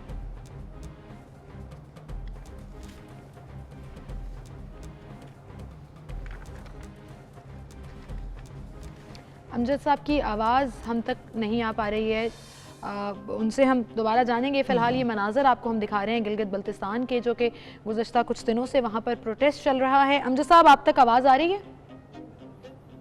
जी आ रही है। जी कहिएगा, अब तो नतीजा आ गया, हो गए, इलेक्शन भी हो गया, मुतालिबात क्या हैं आपके? रिकाउंटिंग कराना चाहते हैं? जो इश्यूज पैदा हुए हैं वो कंसल्टेशन ऑफ रिजल्ट के ऊपर जाके पैदा हुए। जब हम कंसल्टेशन ऑफ रिजल्ट के ऊपर बैठ गए, हल्का नंबर 2 की कंस्टिट्यूंसी में जब कंसल्टेशन ऑफ रिजल्ट हुई, इलेक्शन का जब रात को रिजल्ट नतीजा जो आरओज की तरह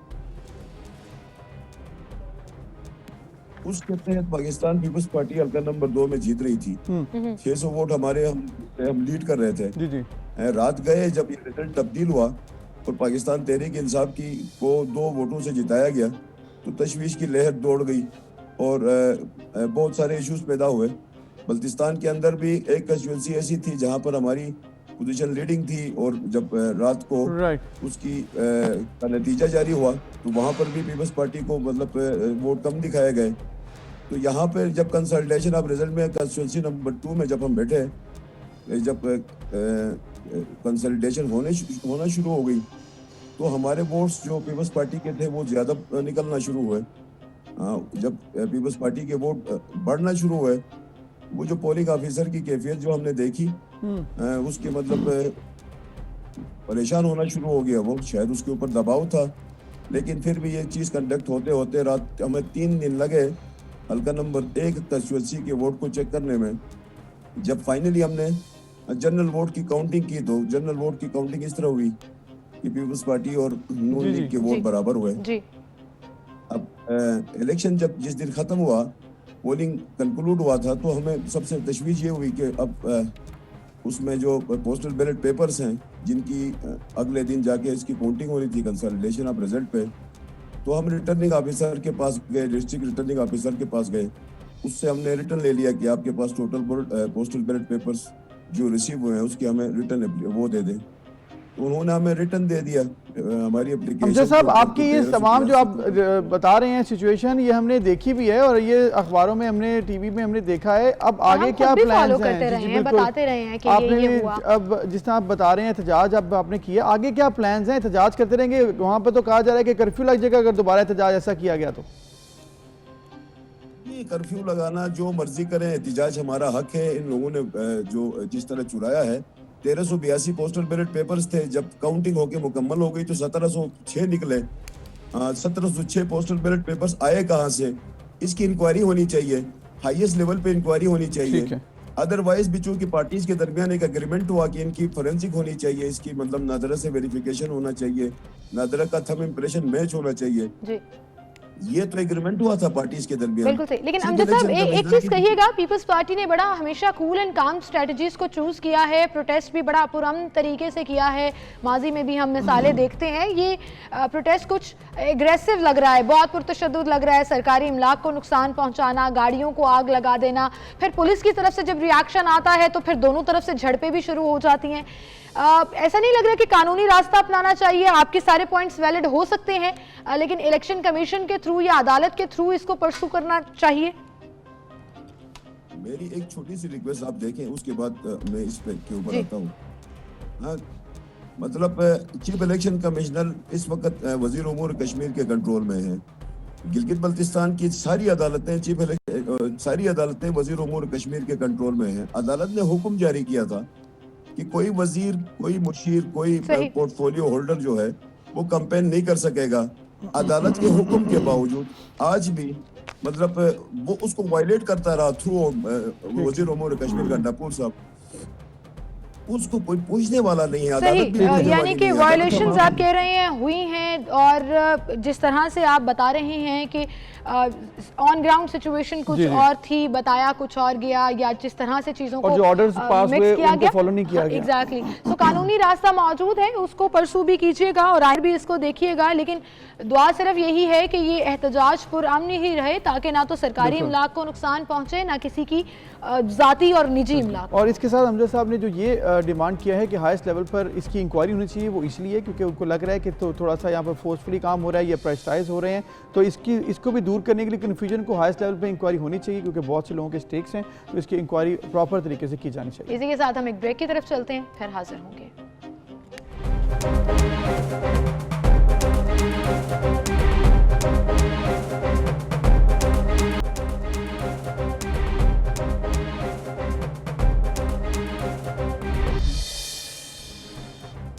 वेलकम बैक नाज़रीन। आज पाकिस्तान समेत दुनिया भर में ख़वातीन पर तशद्दुद के खात्मे का आलमी दिन मनाया जा रहा है। अक़वाम मुत्तहिदा की रिपोर्ट्स के मुताबिक पाकिस्तान उन ममालिक की फ़हरिस्त में शामिल है जहाँ ख़वातीन पर तशद्दुद के वाक़यात तशवीशनाक हद तक रोनुमा होते हैं। और इस दिन को मनाने का मकसद ख़वातीन पर ज़हनी जिस्मानी तशद्दुद और उनके मसाइल से मुतालिक आगाही फराहम करना है, जहाँ पर मीडिया का एक बड़ा इंपॉर्टेंट रोल होता है और वो इस अवेयरनेस में बड़ा इंपॉर्टेंट रोल प्ले करता है। वहीं पर मुख्तलिफ लोग अपनी अपनी कैपेसिटी में इनिशिएट लेते हैं ख़वातीन की न सिर्फ एम्पावरमेंट के लिए बल्कि एंटी वायलेंस तरबियत करने के लिए, नॉलेज फराहम करने के लिए। वहीं पर कुछ फाउंडेशंस ऐसी हैं जो ना सिर्फ ऐसा प्लेटफॉर्म प्रोवाइड करती हैं जहां पर उन ख़वातीन को वो अपनी गोद में ले लेते हैं, बल्कि उनकी तरबियत, उनकी ग्रूमिंग और दोबारा उनको ज़िंदगी तक वापस लाने में बड़ा इंपॉर्टेंट रोल प्ले करते हैं। ऐसी ही एक फाउंडेशन जो बहुत सालों से बड़ा ज़बरदस्त काम कर रही है, स्माइल अगेन फाउंडेशन, जो कि तेज़ाब ज़दा ख़वातीन जिनके वाक़यात की रेशो पाकिस्तान में बहुत ज़्यादा है, उनको ना सिर्फ अपने साथ अपने जोड़ लेती है बल्कि उनको वापस ज़िंदगी तक भी लाती है। और ये फाउंडेशन जो रन कर रही हैं वो एक बहुत ही प्यारी सी, एक बहुत ही अजीम खातून है पाकिस्तान की, और कौन उनको नहीं जानता। मुझे बड़ा फ़ख्र महसूस होता है कि मैं पर्सनली उनको जानती हूँ। हमारे साथ मौजूद हैं मुसरत मिसबा साहिबा, उन्हें मैं खुशामदीद कहूँगी। अस्सलाम वालेकुम। वेलकम जी, welcome. And before we start our conversation, मैं आज यहाँ पर आपको ये बताना चाहती हूँ कि आज का इम्पॉर्टेंट दिन इसलिए भी है कि आज उनकी बर्थडे है, सो हम उनको बर्थडे विश कर रहे हैं। A very happy birthday to you Musarrat आपा। आप हमेशा खुश रहें, आबाद रहें, अल्लाह ताला आपको सेहत और तंदुरुस्ती दे। और आपकी सेहत और तंदुरुस्ती की दुआ इसलिए भी बहुत ज़्यादा करनी चाहिए कि आपके साथ बहुत सी जिंदगियां जुड़ी हैं, बहुत से लोगों को आप अपनी आगोश में लेकर समेट लेती हैं। बिल्कुल, इसमें कोई शक नहीं है, और बड़ी भारी जिम्मेदारी है आप पर भी और इसके साथ साथ हमारे पर भी, क्योंकि हम ये इशू उठाएं और फिर आगे इसका हल भी तलाश करें। तो मुसरत साहिबा, जिस तरह से आज पूरी दुनिया में ये दिन मनाया जा रहा है 25 नवंबर का, और गुज़िश्ता कई दहाइयों से इस दिन को दुनिया में मनाया जाता है। पहले तो हम उनके कुछ मोमेंट्स सेलिब्रेट कर रहे थे, तो मैं चाह रही हूँ कि हम उसी को देख लें, क्योंकि मुसरत आपा ना सिर्फ स्माइल अगेन फाउंडेशन रन करती हैं बल्कि स्माइल बिखेरती हैं। आप जब मुख्तलिफ मोमेंट्स में मुख्तलिफ जगहों पर लोगों का हौसला बनती हैं, हिम्मत बनती हैं, तो वो एंटी वायलेंस डे हो, वो वुमेंस डे हो, वो कोई भी डे हो, आप इंस्पिरेशन रहती हैं। और अल्लाह ताला आपको इसी तरह से मुस्कुराता रखे, और कि इसी तरह लोगों के चेहरों पर आप लोगों के मुस्कुराहटें चेहरों पर वापस भी, लाती हैं। बिल्कुल बिल्कुल। बड़ी ज़बरदस्त ये आपकी भी अचीवमेंट है। एक्चुअली वेरी सरप्राइज के आप लोगों ने याद रखा। नहीं नहीं बिल्कुल, क्यों नहीं, आप तो हमारे दिलों में बसती हैं। और अब हम शुरू करते हैं जी आपके बिल्कुल। काम से। जी। तो जिस तरह से अब हम जिक्र कर रहे हैं आज के दिन के हवाले से, 25 नवंबर का दिन पूरी दुनिया में मनाया जा रहा है। पाकिस्तान में ये कहा जाता है कि बल्कि स्टैट्स हैं कि 1 in 3 वुमेन किसी ना किसी टाइम पे उन्होंने वायलेंस बर्दाश्त किया है, देखा है, टॉर्चर है, मेंटल है या फिज़िकल है। कहाँ पर है इस वक्त सिचुएशन पाकिस्तान की आपकी नज़र में? अनफॉर्चुनेटली पाकिस्तान में ख़वातीन के तशद्दुद के वाक़यात जो हैं वो कुछ बढ़ते ही नज़र आते हैं। और ये इसमें कोई शक नहीं है कि मीडिया ने और हुकूमत ने भी इसकी रोकथाम में जो है बहुत मुस्बत किरदार अदा किया है। और ऐसे कानून भी जो हैं वो लाए गए हैं जहाँ पे परपेट्रेटर्स को सज़ाएं दी जाएं, चाहे वो वर्क प्लेस हरासमेंट की बात हो, चाहे वो फ़िज़िकल वायलेंस की बात हो, चाहे वो कारोकारी के हवाले से हो, ऑनर किलिंग हो, या फिर तेज़ाब या मिट्टी के तेल से। तो इसलिए जो कानून है बना देने से कभी भी कोई भी जुर्म रुकता नहीं है। जुर्म हमेशा रुकता है कानून को इम्प्लीमेंट करना। बेशक, बिल्कुल बिल्कुल। और जब हम इम्प्लीमेंट की बात करते हैं तो ये बहुत ज़रूरी होता है कि जिसके साथ ज़्यादती हुई हो, थोड़ी सी हुई हो या ज़्यादा हुई हो, उस ज़्यादती को वो ज़रूर रजिस्टर करवाएं, वो ज़रूर जो है उसकी शिकायत करें। होता क्या है कि हमारे जो घरों में जब इस किस्म के हादसात और वाक़यात होते हैं तो कुछ हश हश कर दिया जाता है, कुछ ये कहा जाता है कि जी ना बताओ, लोगों को पता चल जाएगा, हमारा गबरू जवान है, बेटी तो तुम्हारी अब मर ही रही है, उसको अब क्या करना, माफ़ कर दो, अल्लाह ताला उसको बहुत कोई बड़ी जगह देगा जन्नत में। ये सारी चीज़ें जहालत है। ये सारी बातें जो हैं वो हमें सिर्फ एक नुक्ते के ऊपर लाती हैं। भी कई दफ़ा कर देते हैं। बिल्कुल करते हैं, मतलब कुरान के ऊपर हाथ रखवा लेंगे, इमोशनली रिलीजन। तो ये जहालत जो है वो सिर्फ एक पॉइंट के ऊपर लाती है कि हमें अपनी औरतों को तालीम याफ्ता बनाना है। बिल्कुल सही। हमें उनको, अगर ऐसी उम्र में वो पहुंच चुकी है जहाँ पर तालीम नहीं दी जा रही या नहीं पा सकती वो, तो फिर हम क्या करें, हमें ये सोचना चाहिए। बिल्कुल सही। और वायलेंस अगेंस्ट वुमेन का जो ये 10 दिन की एक्टिवेशन है हर साल होती है। हर साल वादे वईद होते हैं, हर साल तहैये किए जाते हैं, लेकिन हर साल वो वाक़यात बढ़ते हुए ही नज़र आ रहे हैं, कम होते नज़र नहीं। लेकिन आप इसमें ये भी तो है कि हर साल वाक़यात रिपोर्ट भी ज़्यादा हो रहे हैं। हो सकता है कि ज़्यादा इंफॉर्मेशन और अवेयरनेस आने की वजह से now women are reporting it, coming forward with this. Otherwise तो आपको पता है कि वो डोमेस्टिक वायलेंस हो या वो रेप केसेस हों, वो साल हर साल से चले आ रहे हैं। अब रिपोर्ट चूँकि ज़्यादा हो रहे हैं इसलिए मंजर आम पर भी आ रहे हैं। ये रिपोर्टिंग बहुत अच्छी चीज़ हो गई है, क्योंकि इससे हमें तो लगता है कि शायद केसेस ज़्यादा हो गए। हो सकता है कि केसेस जो हैं इस वजह से कम होने शुरू हो जाएं, जो कि हमारी ख्वाहिश है, जो कि हम लोग होप कर रहे हैं कि इस तरह होना चाहिए। तो रिपोर्टिंग का सिलसिला जो है वो जारी रहना चाहिए और उसके लिए आगाही ज़रूरी है। यानी कि इस 10 दिनों में हम लोगों के दिमागों में इतना डालें कि तशद्दुद गलत है, औरत का एहतराम, उससे मोहब्बत, उसकी इज़्ज़त, चाहे वो कोई भी रिश्ता हो, अगर सिर्फ माँ के रिश्ते तक ही एहतराम और इज़्ज़त नहीं होनी चाहिए, हर रिश्ते के साथ। बेशक इसमें कोई शक नहीं। It's very important. बेशक मुसर्रत साहब, आपने जिस तरह से कहा है कि एक तो तालीम देना, फिर उसके बाद कानून मौजूद हैं लेकिन उसकी इम्प्लीमेंटेशन नहीं है, यानी कि कानून मौजूद भी हैं, इम्प्लीमेंटेशन की सज़ा नहीं उस तरह से मिलती है। लेकिन ये भी कहा जाता है कि सज़ाएँ उतनी हैं नहीं, सख्त सज़ाएँ होनी चाहिए, चाहे वो कोई तेज़ाब गर्दी का वाक़या है, रेप का वाक़या है या टॉर्चर का है। छोटी सी सज़ा, थोड़ी सी सज़ा या जुर्माना करके और फिर ज़मानत भी हो जाती है चंद अरसे बाद। इस पर क्या कहेंगे कि कितनी सज़ाएँ मज़ीद सख्त होनी चाहिए? देखिए, ये एक बहुत मतलब अफसोस की बात है कि जब रिपोर्टिंग हो रही होती है तो अगर उससे ये पूछा जाए कि तो सी जनाब, तो लिखने वाले के दिमाग में ऑलरेडी यह मौजूद है कि इसने कुछ किया है इसलिए इसको ये सज़ा दी गई है। ये मेरा आपका किसी का प्रोगेटिव नहीं है कि हम जो है एक जजमेंट जो है अपनी कायम कर लें। जो लॉ इन्फोर्समेंट एजेंसीज़ हैं, डिपार्टमेंट्स हैं, वो बिल्कुल आरी हो के तमाम इमोशनल और प्रेशर किसी बायस में ना हो वो उसकी रिपोर्टिंग करें। अगर उस रिपोर्टिंग में उनको महसूस होता है कि उस खातून को, उस बच्ची को उस कानून के बारे में पता नहीं है तो बताएं, उसको इन्फॉर्म करें, बिल्कुल ना सही। कि आप जो है आपस में कोई मुक्का करा दें, अरे कोई बात नहीं जी, पैसे दो पैसे लो, क्या होगा।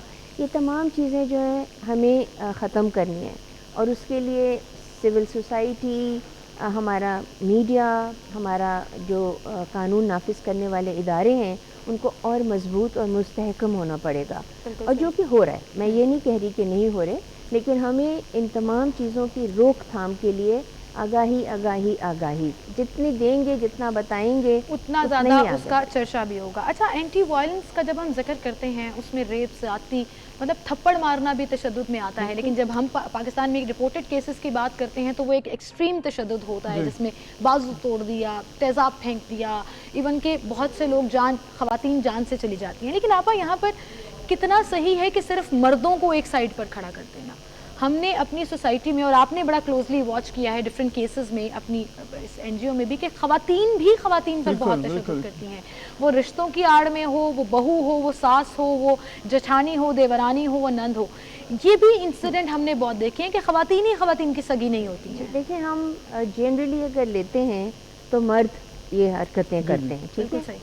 अब उसको चढ़ाने वाला या उसका साथ देने वाला अगर कोई औरत है तो यकीनन वो भी उसके साथ उतनी शरीक है। बिल्कुल।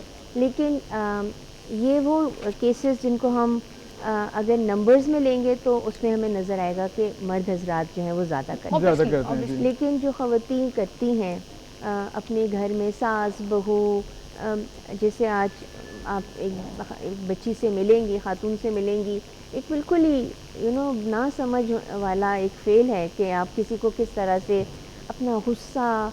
हमारे यहाँ एक मर्द की अना जो है वो बहुत मजबूत होती है, और उसको ठेस लग जाए तो वो बहुत परेशान हो जाता है, और उसको ऊपर चढ़ाना और बढ़ाने में बहुत से लोग जो हैं वो कारगर साबित होते हैं। So basically we need to, वो पहले हम कहते थे ना कि तालीम और तरबियत, तो तालीम तो चलो मिल रही है, ठीक है, तरबियत जो है वो कहीं कम हो गई है, और वो तरबियत जो है वो माँ से मिलती है। वही माँ जो साज़ी बन जाती है, सज़ा भी है और साथ मजीद इसमें सख्ती भी है जो चाहिए हमें। बिल्कुल सही है। तो ये हमारी तरबियत का हिस्सा हुआ, और फिर हमें अपने मज़हब को भी समझना चाहिए, क्योंकि मज़हब से दूरी भी हमें इन तमाम चीज़ों से जो है ना वो बिल्कुल सही, बिल्कुल गहरा कर देती है। अब यहीं से हम कंटिन्यू करेंगे। अभी हमें एक छोटी सी ब्रेक की तरफ जाना है, ब्रेक लेते हैं, फिर हाजिर होंगे, हमारे साथ रहिए।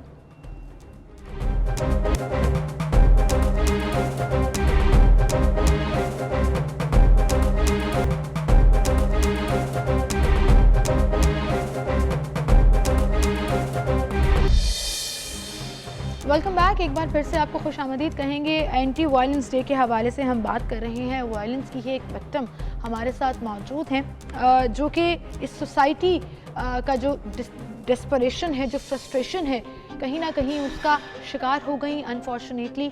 और उनका क्या वाक़या है, किस तरह से ये तमाम इंसिडेंट पेश आया, उन्हीं की ज़बानी सुनेंगे। हमारे साथ नाज़िया बीबी मौजूद हैं।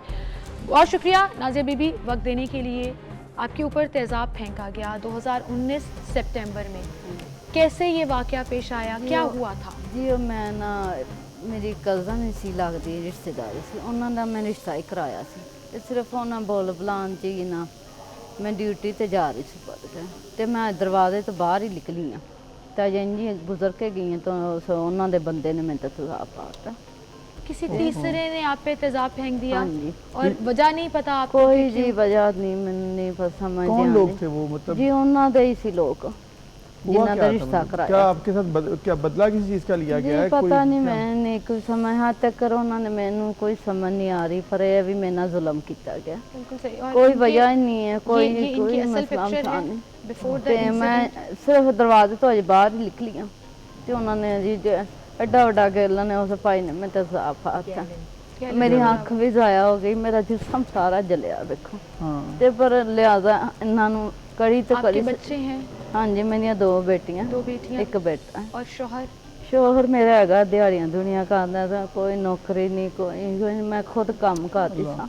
तो जब ये हुआ था वाक़या, जब है तो उस तो बाद क्या पुलिस में रिपोर्ट करना, हाँ सारा जी, मामला बंदा पुलिस ने कोई काम किया, कार्रवाई की कोई अब तक? जी मैं जन्नत दाखिल हुई हाँ, 1 घंटा 2 उन्होंने मैं रखा, फिर मेरे शौहर ने ना पर्चा कराता उस बंदे ते मैं को देख लिया नसदे देख लिया 2 जाने जी ते दूसरे दा ते मैनूं नहीं पता लगा बिल्कुल सही ते जिन्ने मैं ते तजाब पाया सी ना उन्होंने मैं देख लिया उसको सी पकड़ा गया और उसको 15 साल हाँ जी। सजा भी हुई। मुसरत आपा आपकी 15 तरफ हम साल आएंगे। सजा हुई है जी, ये इंसिडेंट सिर्फ एक है, आप तो सालों से इतने ਤੇ incidents ਇਹ cover ਬਾਜੀ करते ਨੇ आ रहे ਸਾਡੀ ਬਹੁਤ ਮਦਦ ਕੀਤੀ ਇਹਨਾਂ ਨੇ ਮੇਰਾ ਆਪਰੇਸ਼ਨ ਕਰਾਇਆ ਜੀ ਮੈਂ ਜਨਾਹ ਚ ਦਾਖਲ ਰਹੀ ਪਰ ਮੈਂ ਬਹੁਤ ਦੁੱਖ ਚੱਲ ਕੇ ਆਈ ਜੀ ਰਾਤ ਦਿਨ ਮੈਂ ਉੱਥੇ ਮਰਦੀ ਰਹੀ ਆ ਮੇਰੇ ਇੰਨੇ ਕੋ ਜ਼ਖਮ ਹੋਏ ਨਾ ਜੀ मैं कुछ नहीं था अल्लाह रहम करे और आपको सब्र भी दे।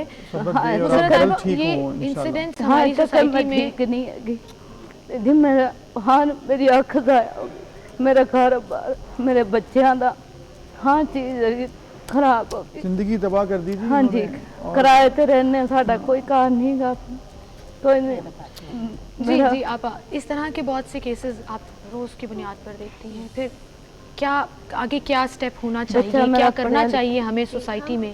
देखिए हमें करना ऑब्वियसली हमारा काम ये है कि हम इनका इलाज कराएं और कोशिश करें कि इनकी फ़िज़िकल तकलीफ़ कम से कम हो, नंबर 1। नंबर 2, जैसे शुक्र है कि मतलब इनके हाथ जो हैं वो इस वक्त काम कर रहे हैं, लेकिन कॉन्ट्रैक्चर्स हैं तो बहुत मुश्किल होती है।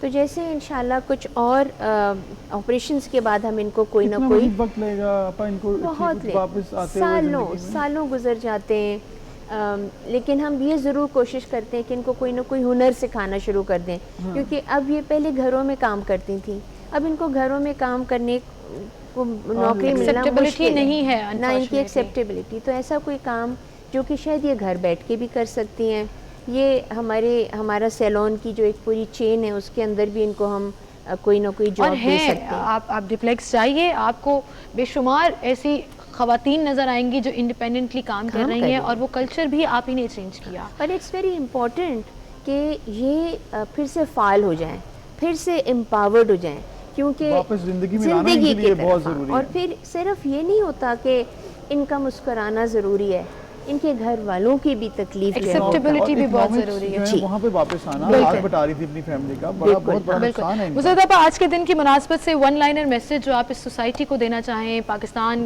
की हुकूमत को कहना चाहें, वन लाइनर वो क्या होगा? ख़वातीन के जो आलमी दिन और जो तशद्दुद के हवाले से रोकथाम का दिन क्या एक्टिवेशंस बनाई जाती हैं, ये सिर्फ 10 दिन के लिए नहीं होना चाहिए। पूरे साल हमें ख़वातीन की तशद्दुद की रोकथाम के लिए काम करते रहना चाहिए। हुकूमत जो है वो कानून जो है वो नाफिज करे, और सिविल सोसाइटी जो है वो इसकी आगाही और इसके बारे में लोगों को बताना जो है वो हमारा और फर्ज है। सजाएं सख्त से सख्त हों, उस शख्स को ना छोड़ा जाए जो ऐसा घिनौना कदम उठाए, उस शख्स को बिल्कुल ऐसी सज़ा मिलनी चाहिए कि आइंदा से कोई शख्स दोबारा से इस तरह की गलती और इस तरह का काम ना करे। बिल्कुल सही। Thank you so much Musarrat आपा फॉर कमिंग। बहुत शुक्रिया नाज़िया बीवी। अल्लाह ताला आपको सब्र भी दे और ज़िंदगी में आगे बढ़ने का हौसला और हिम्मत भी दे। और अब तो आप सेफ प्लेटफॉर्म पर हैं, तो आप देखिए कि आइंदा आने वाले दिन बहुत अच्छे होंगे। और इसी तरह आप लोगों ने भी अपना रोल प्ले करना है, प्लीज़ इस चीज़ को याद रखिएगा। अपना बहुत सा ख्याल रखिएगा, कल मिलेंगे। अल्लाह हाफ़िज़।